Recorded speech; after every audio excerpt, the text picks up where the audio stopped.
Welcome back to the Talk Shop podcast. We have had back-to-back episodes because I have an eye surgery coming up. It's called PRK. It's pretty safe, and I'm excited. I won't have to wear glasses anymore, but there's a long healing period, so we're getting some content out of the way. This episode is with the one and only Steve Yalo. My best friend. I love this guy to death. He's the one that got me on the content wave, and because of him, I'm posting the way I am today. And Steve has such a fantastic journey to share that if you don't listen to it carefully, you won't really appreciate it. We talked about getting him on the podcast for a while to get people to make more decisions and pursue their passions rather than just what makes the most sense at that very moment. Right? Because you never know where your career is going to take you or what your passions are going to do for you. Steve dives into that, and I hope you guys learn something and take action from what you hear from Steve. Enjoy the podcast, and we'll be back soon. You are now listening to Talk Shop with Allon Avgi.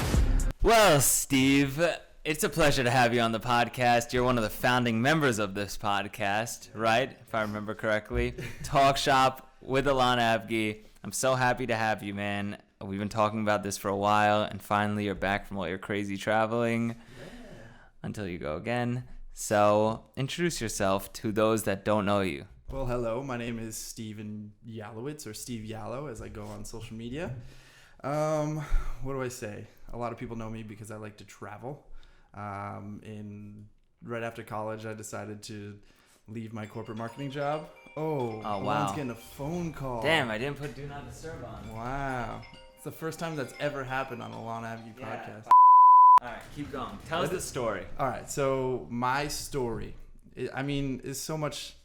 I guess we'll tell more of pieces of my story as this podcast goes on. But just a brief general overview. I'm originally from Long Island, New York. We actually went to the same high school. Allon and I went to the same high school. Shout out Connecticut High School. I was a little older, so we didn't really know each other too well in high school. It wasn't until after high school we started connecting and getting to know each other a little bit better. I ended up going to Suffolk for a couple of years. I transferred to the University of Central Florida. I was studying marketing and advertising.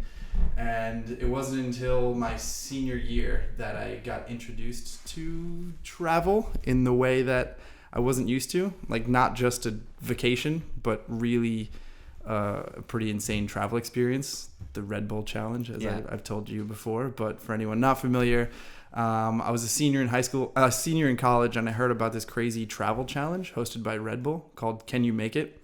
And the whole premise of this challenge was they sent teams to travel across Europe for 1 week with no money. And it was an insane challenge. Of course, it was hosted by Red Bull, so everything they do is extreme. And I heard about it, and I thought to myself, I need to do this. For some reason, I just thought I need to do this. And that was one of the first moments of my life that unlocked this passion. Like, really before that, I don't remember anything that I really wanted so bad other than, I really wanted to participate in this challenge. So I heard about it. You need to make a video to apply. I did. It went on Red Bull's website. You need to get people to vote for it. And I campaigned so hard. Were you working at IZEA at this time? I had an internship for IZEA. The influencer marketing company. Yes. So this is an influencer marketing company that I was interning at. And I heard about this crazy travel challenge, and I needed to participate. And I did. I ended up getting enough people to vote for my team. It was an insane application process. And Red Bull flew me and two of my best friends to Florence, Italy. And we had 1 week to travel through 6 countries. We ended up traveling from Italy, Slovenia, Austria, Germany, Switzerland, and finally ending in Paris, France. And it was only 1 week. It was a week full of insane challenges and just constantly living outside of my comfort zone. And it taught me a lot about myself. It introduced me into the idea of travel outside of vacation style travel. And when I returned, I was living in Orlando at the time. When I returned, that internship that I was working offered me a full-time job. So of course I gladly accepted. And I was really excited to start working because this is my first real job offer. I mean, I've been working ever since I've been old enough to work, but nothing like a career type of job. Yeah. And this is what I would consider a real career start. So of course I was excited, but after a few months, that excitement just wore off, and I really just wanted to travel more. And I started trying to understand what I like to do and analyzing myself. And I found myself spending almost all of my free time and all of my breaks at work or any time I had editing videos, because I would take my little GoPro on adventures and just make fun videos. And I loved doing that. And it just clicked one day, like, oh wait, I love doing this. Why am I not doing this more? And one thing I learned from that Red Bull challenge that I try to apply in every aspect of my life is the idea that you can do anything. And I think you live by a very similar mindset of you can do anything, you can do anything. And that's the first time I really learned that and experienced it. So I started telling myself, you can do anything. And when I realized that I like making videos and I was working at a corporate marketing company and I did not enjoy that anymore, and I thought, you can do anything, why are you here? It just made so much sense to just leave and pursue the things that I love to do, which for me at the time was making videos and traveling. So at the time you picked up and you started your travels around Asia? Yeah, so I eventually left my job. I sold or got rid of almost all of my material possessions, and I bought a one-way ticket to Thailand with the intention to just travel, live my life in an exciting way, and figure out how to grow and learn the things that I like to do. And how were you making money back then? A few different ways. Well, first I saved up enough money to where I gave myself a little cushion. What's enough money? For me, I saved up $10,000. So you saved up 10 grand in this job, you taught yourself how to make videos, you picked up and went to Thailand. Yeah. And sold all your possessions, and you had 10 grand. Yep. So I had maybe a little bit more than 10 grand, but I told myself 10 grand. This is like my cushion. I have 10 grand to figure out how to make an income doing something I enjoy more. And also, there was a big premise of doing something in an exciting way. That's something I really valued a lot as well. Like doing something for me that I thought was exciting, and figuring out how to generate an income doing that. But it was more so the exciting part. I wanted to pursue excitement, and that was my goal. And then obviously you need money to survive. You need to generate income. So, okay, how can I do something exciting that is going to make some money? And for me, it was videography. So I started traveling. I had almost no experience professionally with videography, but I realized, every professional was once an amateur. You have to start somewhere. How many years ago was this? This was when I first left to go to Thailand. That was in April of 2017. Got it. So for 4 years. Yeah, 4 years ago. That's when I bought my first property, April of 2017. Seriously? Yes. Wow. April of 2017. We both made a life-changing decision on April of 2017. That's incredible. And we ended up connecting and forming this because I was working with you.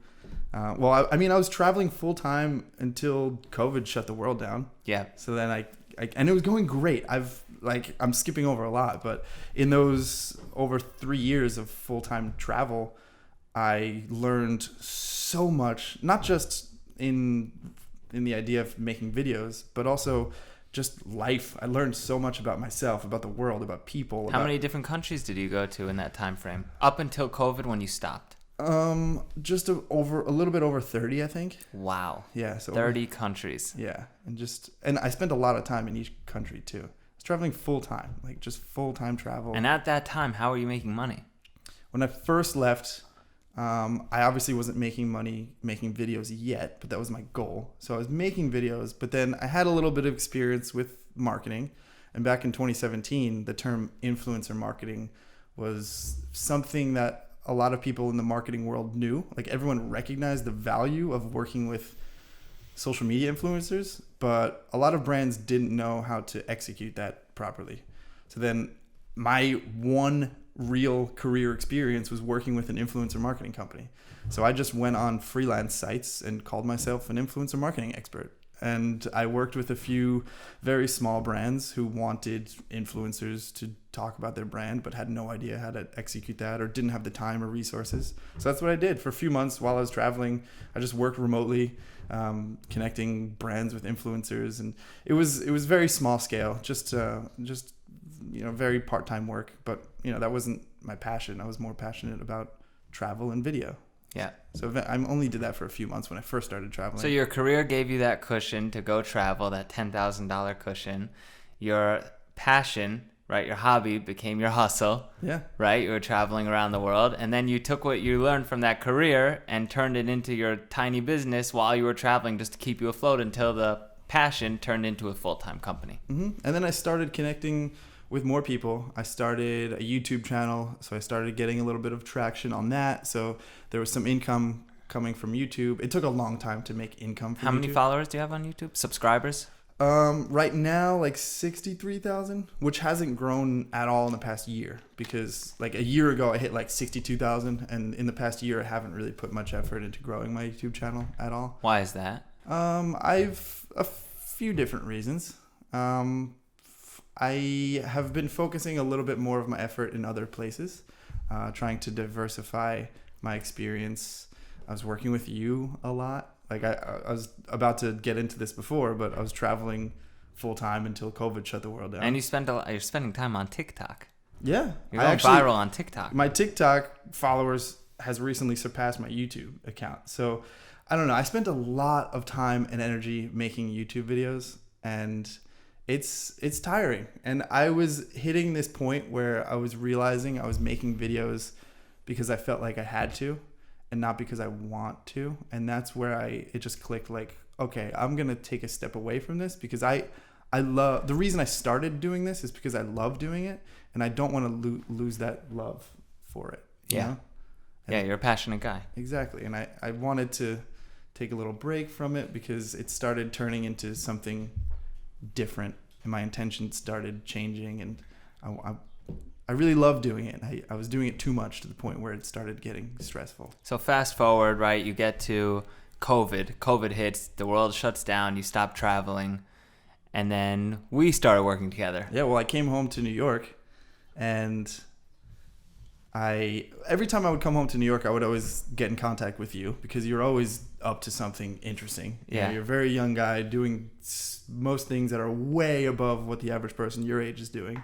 So that's inspiring. And Thank you. I try to surround myself with people who are going to motivate me to be better. And it's, you know, you are the product of the people you surround yourself with. So I would always touch base with you every time I came home to see what you were up to. And I remember like a year prior, I came home and you were just doing something so interesting. Like the business that you get involved with and how you conduct this business and how you have this confidence to carry yourself and do this is admirable. And I saw it when I was hanging out with you, and I thought, this is interesting. You should be sharing some of this. And you wanted to, but you're just too busy actually doing the business things to be able to focus on creating content or anything. So that was like a year prior. That was in like 2019. I think we talked about that. And we started the discussion, and then Yeah. in 2020 it was like, all right, time to act. yeah, so I said, you know, I couldn't really travel. My whole life was travel, and that shut down completely. So I realized, okay, I can't just only focus my attention on the travel industry, because I started working with brands all around the world. I was getting flown to different parts of the world to film interesting things, and I loved it, and it was incredible. But it was all in the travel and tourism industry. And it was growing tremendously. Like year 3 of my full-time travel, I was working with tourism boards. I was getting paid for marketing campaigns to film things for big companies in the tourism industry. And then 2020 came around, and all of my clients, their business just got turned upside down. So instead of having the opportunity to travel and go film things, that was not even an option anymore. So I had to sit back and think, okay, what can I do now? And I wasn't panicking or anything. I wasn't upset. It was just the time, okay, let's refocus, let's pivot a little bit. So I came home to New York, and I got in contact with you. And I said, hey, I know you're interested in sharing some videos and making some content. I can't travel right now. And we decided, we came to an agreement where we would work together for 3 months. And then that 3 months turned into 6 months to 8 months, and almost a year we worked together. Yeah. And then, you know, travel started picking up a little bit. The restrictions started, you know. How was your experience working here with me in Long Island in a totally different world? To be honest, it changed my life.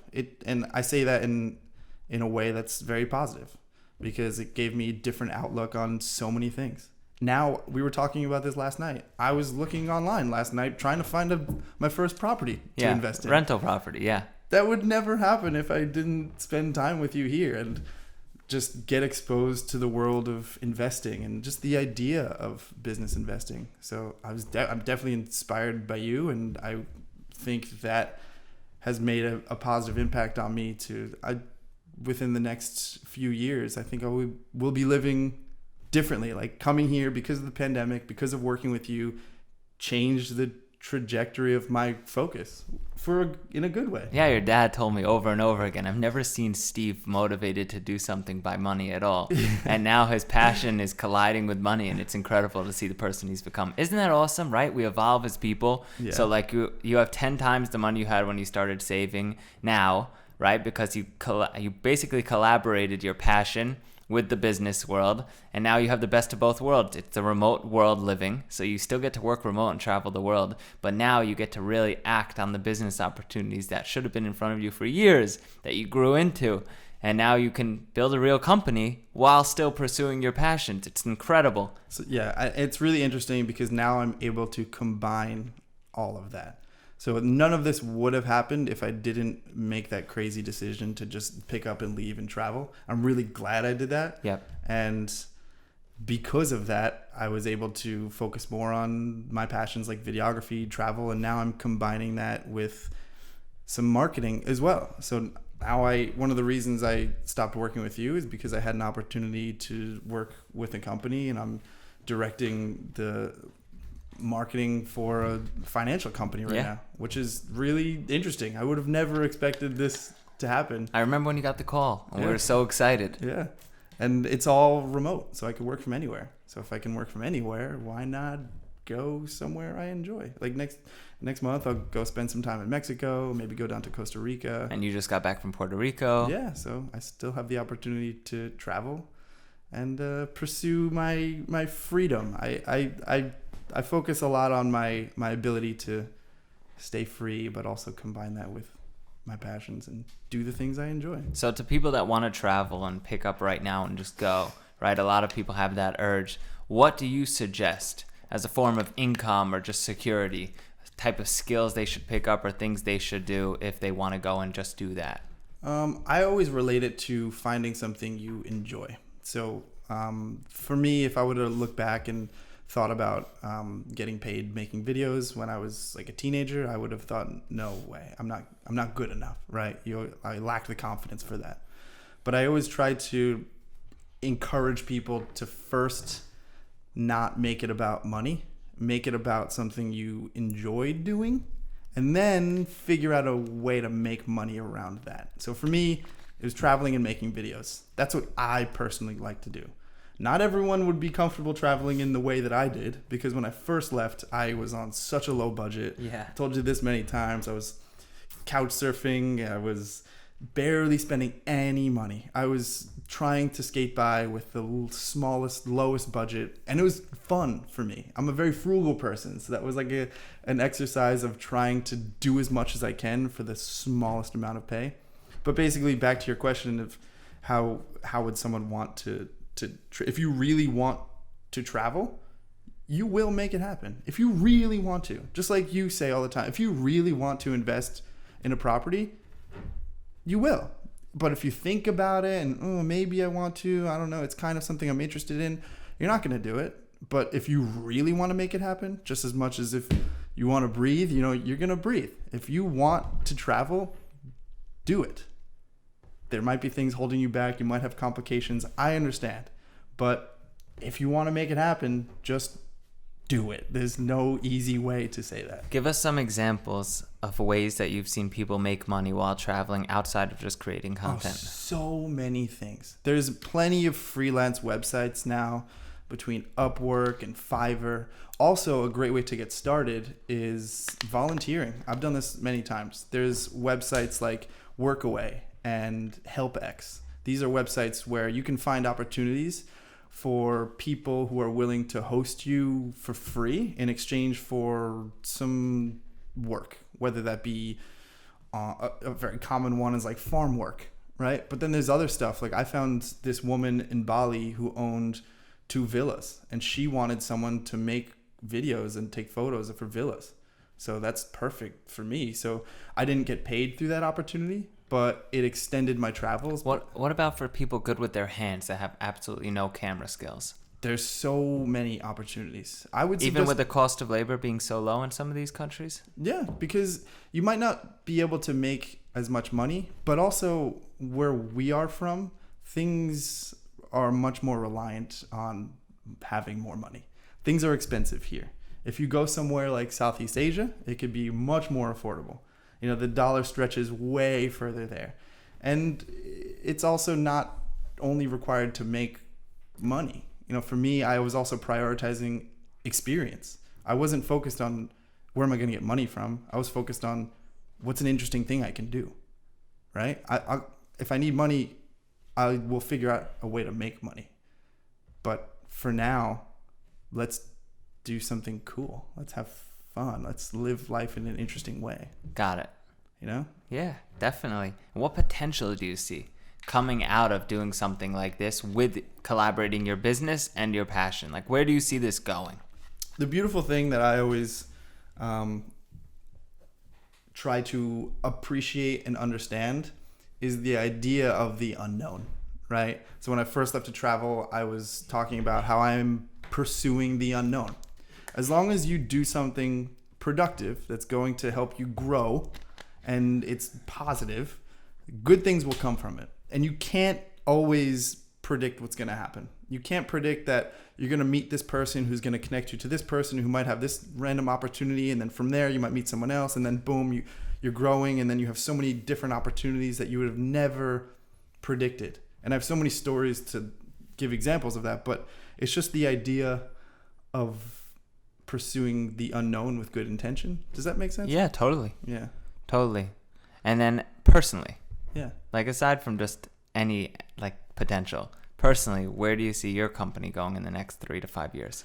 It's interesting because there's a few different paths I can take, right? I've already proved to myself that if I wanted to start a production company, I could absolutely do that. I don't want to do that right now because it will ground me a little bit more to a physical location. Not that I want to do that right now. But even like working with you and I started getting more clients and I started branching out and more opportunities came from that. But I didn't really want to do that yet. I still am holding on to this idea of creating social media content. That's fun for me. I like to do it. It's not nearly as profitable as running a digital marketing business, and that's also another way. That's a very strong possibility right now. I have a few clients right now that I manage all of the digital marketing for. I have a partner. Shout out to Alex. He's my partner. Alex from college. Shout out. Alex Edwards. He's a good friend of mine from college. He's a wizard with the back end of all these advertising platforms. And I'm more experienced with the content creation and understanding what to create. We make a great team. So that's a very likely scenario where we start growing this marketing business and then we branch out. I hire some more people. I manage people, and that's a strong possibility. On a different note, since this podcast and my career is built on real estate, how's real estate outside of the U.S.?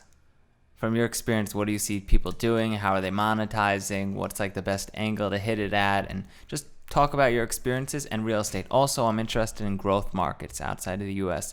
Like you've told me sometimes about places randomly in Mexico or whatever. It's the next hot spot. I might be wrong. I might just be throwing out Mexico, but you've mentioned places. Like just talk about that a little bit and what you've seen. Yeah, so it wasn't until now that I have that mindset. Like I traveled a lot around Southeast Asia and Europe and South America, and I didn't have that outlook. I wasn't really paying attention or looking for real estate opportunities. But now I am. So I recently went to Puerto Rico and all I could think about was, oh man, I want to get a rental property here. Like I want to buy a property and rent it out on Airbnb and live here when I can and when I want to. And talking about like emerging markets, there are definitely some markets related to the tourism industry that I see have huge potential that I don't even want to say on this podcast right now because I don't want people to know about it. Yeah. I'll tell you privately. Sounds good. There's a few places in Mexico that I know are just going to blow up. And take Tulum, for example.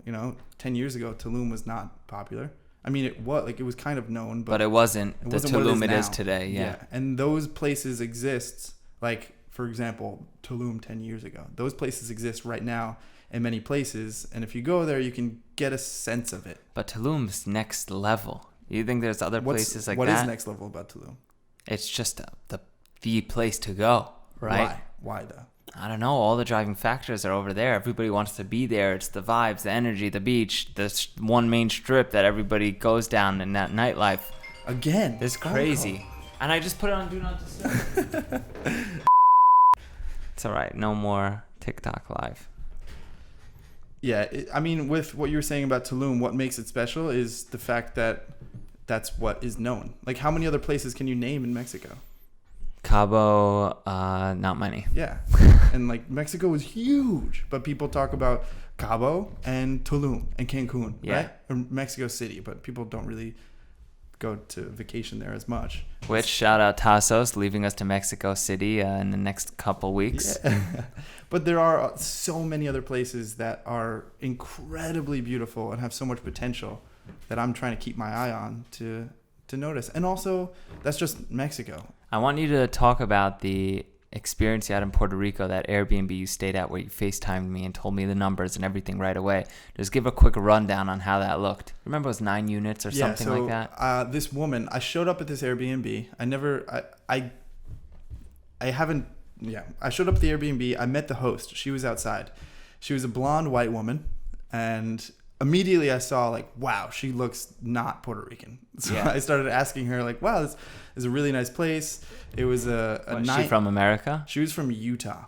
Okay. And she moved here a month ago, like when I saw her, with her 6 children. Wow. So they were just like, it looked like a cartoon family. Like, what are you doing here? Like in the mountains of Puerto Rico. Like, yeah. What's going on? I don't know. And they didn't even speak Spanish at all. So I started, I started asking her questions like, what is this property? Like, how'd you find this? And she was telling me how, they bought this property, they painted the whole building blue so it looked cool, and they just made some basic renovations. After staying there, it wasn't the nicest place, but it was fine. 9 units, right? It was a 9-unit property. She took the top 3 units and was renting out the bottom 6 on Airbnb. I forget the numbers. Do you remember what I told you? I think it was like $60-something a night, you told me. Yeah, $60 to $70 a night. So she had 6 units at, let's say, $60 a night. And it was fully occupied, right? Yeah. When you were there. Yes. And Alana found on some listing site, she found the purchase price. I also don't remember what it's like $200,000. I think it was less. Really? I think it was like $117,000. I think. Or did we do the math and it was all in $200,000 once she was done with the renovations and everything? Like very, very low compared to what you would find. So she's got 6 units times 70 a night, so $420 a day hypothetically, right? And multiply that by 30 days in a month. But that also is full capacity, which is rare. We'll deduct vacancy factor. So $12,600, and she gets to live there. And yes, and she's living there for free with her kids. So let's deduct 20%. Assume she's vacant 20% of the time, which is really rare because Puerto Rico's popping right now. Everybody's there. You told me when you were there in the middle of a random week with nothing going on, it was full. Yeah. Which is fascinating, right? So deduct 25, 20. I mean, she's managing it herself. But you still got to figure out management costs. And then how are utilities over there? Do you know anything about that? I don't know the cost of utilities or anything. No idea? I'm not sure, no.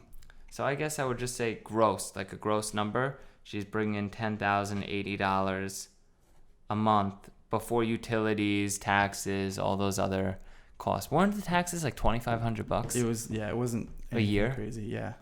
It was something low. She's probably clearing there conservatively like over $70,000 a year. Yeah. There are some other factors that go into it, but yeah, I mean, it was crazy. I saw this, my brain started thinking, the wheel started turning. Wow, I could do something like this. But then, to be fair, I went to another Airbnb, and it was just so much better. How much was that per night? It was probably the same price, but it was much smaller. It was just like the bottom section of someone's home, and they were really cool. But like little things that I started realizing that she's new to Airbnb, but once people stay here, it's also dependent on the experience. They're not coming back, is what you're saying. Yeah, I would not go back to that place. Like a few things, like there was just a few things missing, and it wasn't great. And I don't mind that there's no air condition. That doesn't really bother me. But when there's no air condition, you have to keep the windows open. She had like 10 roosters around the property that were like right outside my window, which, as I travel, I'm used to that. People have chickens, people have roosters. But not everybody's Steve Yalo. But right outside my window every morning at 6 a.m. Like all for so loud. You're really good at that. Could you give another one to the people? But even just that, like that, I don't mind. That's not going to bother me. I'm not going to, say anything to her. But that's going to bother someone. She's going to get some bad reviews. And people will see that. And then they'll question, do I want to go there? So little things like that. Like there's other things that added up. It's still a home run, no matter which way you cut the math. Because if she's bringing in $10,080 a month after 20% vacancy factor. Yeah, she's going to be killing it. And then you multiply that by 12. Let's say $120,000 a year. Deduct 20% in management costs. Say another 10% of the people don't show up. Utilities and taxes and maintaining the property. She's clearing $60,000-$70,000. Another thing you have to consider is this is run through Airbnb. So I just gave you the price I paid. You're right. She doesn't get that. There's Airbnb fees. There's other fees involved. That was $60 with all the fees involved. So you do have to take that into consideration as well. It will be significantly lower. Even if she makes $50,000 a year over there, she's making 25% on her money if she was all in. Yeah. And she gets 3 units to live in. Yeah, it's crazy. With her family. So it's like house hacking, but with Airbnb. And it's in paradise. Like it was in such a beautiful location. It's incredible. Except for the roosters. But it's okay. She's on the 3rd floor. She doesn't have to deal with that. I was on the 1st floor right next to the roosters. Oh, there were 3 floors. And was it overlooking like the water or something? Yeah, it was from the rooftop from the 3rd floor. You could see the ocean, you could see the mountains. And it's still U.S. territory. Yes. They're still protected by U.S. laws. Yes. Interesting. I'd love to know what the eviction laws are like in Puerto Rico. Yeah, I don't know. We should look into that. Maybe we'll do something over there. Yeah, maybe next time you have me on the podcast, we'll be talking about our breakdown of our investment 20-unit building in Puerto Rico. I'm down. You know that. All right, Stevie. So what are you going to do to become better? What's next? What are you going to do to become better? How can you be better at what you're doing? That's a great idea. That's a great question. I'm constantly trying to improve. I don't have a magical answer of how I'm getting better. I just want to, right? And that's important. I try to constantly just practice my craft, whether it's videography or learning more or reading more. You've inspired me to read more and staying healthy as well. Like it's not all just about business or travel for me. It's making sure my body is in good condition and I can stay happy and healthy. Cool. Yeah. And on a final note. From the expert himself, where do you see social media going? What platforms are popping off? We know the answers to that briefly, right? But talk a little bit more in detail. What's popping off, why, and where do you see it heading? So obviously right now TikTok is very popular. And it's funny, when TikTok first started getting popular, I didn't think much about it. I actually despised it a little bit. I also have a love-hate relationship with social media. I love it because I've been able to connect with so many people and it's encouraged me to do so many different things. I've learned so much just from things on social media. But it's dangerous because it's literally designed to be addictive to the human brain, right? Yeah. These platforms are getting better and better with trying to keep us engaged. And that's why TikTok is doing so well, because the algorithm is very smart. It tries to learn what you like to watch, what you like to engage with, and just the style of just the endless scroll. It recently dawned on me how big TikTok is and how wide the audience is when I was at a family party and my uncle, who's like in his 60s, pulled out his phone and was talking about how he loves TikTok so much. And then I was at I was at another event and there were some older guys playing poker, and I saw them in between their hands, like they had 30 seconds, take out their phone and look at TikTok. Like, what? These older men, not to say, it's really surprised me, because most people look at TikTok and say that's an app for kids. Yeah. But it was originally developed as an app called Musical.ly. It was an app where it was mostly the younger generation getting on, singing and dancing. And then they rebranded and they tried to just expand to more than just music and dance. And they did successfully. And you can't compete with it now. Like Instagram can't compete with TikTok anymore. They tried to. They put Reels in to try and steal it. That's what they did with Stories and Snapchat. Yeah. Back in the day when Snapchat was getting really, really popular, they had a Stories feature. And that was new to social media. I remember. Are you still on Snap?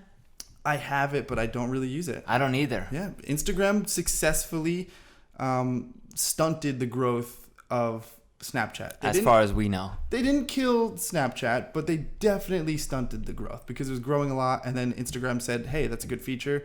We're going to take it in and we're going to introduce it to our users. And it's the same exact thing. If you can't buy them, destroy them. Yeah. The Mark Zuckerberg way. Yeah. And that's what they tried to do with TikTok, and it didn't work. And now I think Instagram is kind of just a mess. It's all over the place. There's too many functionalities on Instagram. It's too much of a business platform where people don't want it to be. They're focusing too much on the shopping feature, where I don't think that many people actually use Instagram to shop. And TikTok is just simple. So I think there will be more social media platforms that come out. Clubhouse was the wave. You remember that? Yeah, it came. It was very popular, and it kind of started, fizzling out a little bit. It's still going strong, but not nearly as strong as it was. I'm not on it anymore. Yeah.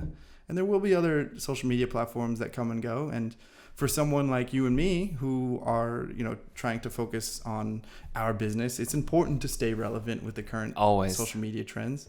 So instead of just blowing it off like, it's stupid. Like, it's good to understand what the positives are, but also be aware of what the negatives are, right? There are a lot of negative drawbacks of these social media platforms, as I was saying. So yeah, it's dangerous, and we won't even know the effects of this until 5-10 years from now, when we have studies to show what happened when children were exposed to these apps, and they don't have the awareness or the ability to have as much self-control as we do, where we can say, I have better things to do, I need to get off this app.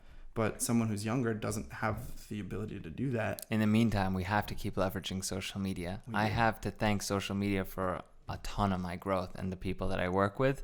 I don't use Indeed or Monster or any of those job searching websites. I just post my stuff and attract good people, or sift through and pick the good people. But imagine trying to grow a rental real estate company back in the 1970s, before social media existed and people knew who you were. Yeah. I couldn't imagine how difficult it was back then, let alone how difficult it is now. But having that power, that social platform in front of you where you could just click a button and people start to recognize what you know and what you're doing, it's game changing. It's powerful. It really is powerful. Just the connections you can make alone. If you take advantage and use social media to the positive benefits, there is a lot to take advantage of. In the 1970s, 80s, or 90s, as a traveler, you'd have to work in the kitchens, right? Or in the field to make your money. Yeah, traveling back in the 70s, 80s, 90s was a much different game. Now it's much easier. Today you could be the digital nomad. Yeah, that's a very popular term. And that's what a lot of people refer to me as, a digital nomad. The fact that I am able to travel, and I don't even have one place that I use as my base. I come back to New York a lot because my family is here, but I'm rather nomadic, and I like that. I have the ability to pick up and go wherever, whenever, but it's because of my ability to stay digitally connected. Well, Steve, my digital nomad friend, I love you. I'm happy that we finally did this together. I love you too, man. It's good to have you here, man. Boom. Awesome. Talk Shop Podcast out. We out. You are now listening to Talk Shop with Allon Avgi. Okay, that podcast was, excuse my French, f***ing awesome. I love you, Steve. You're the man. You're so cool, and I hate that you leave me all the time, but it makes sense Don't forget to like, subscribe, follow, comment, do whatever you have to do just to get more content in front of you. Give Steve a like and follow too. The guy deserves it. Drop a comment on his posts saying that you saw him on this podcast and that you appreciate what he said. And if you have anything kind to tell him, shoot him a DM too. I bet he would appreciate it. Share this with other world travelers or people that you think could find value out of listening to somebody as inspirational as Steve. And I really hope you guys enjoyed it and took something from it. Thanks for tuning in. See you guys soon.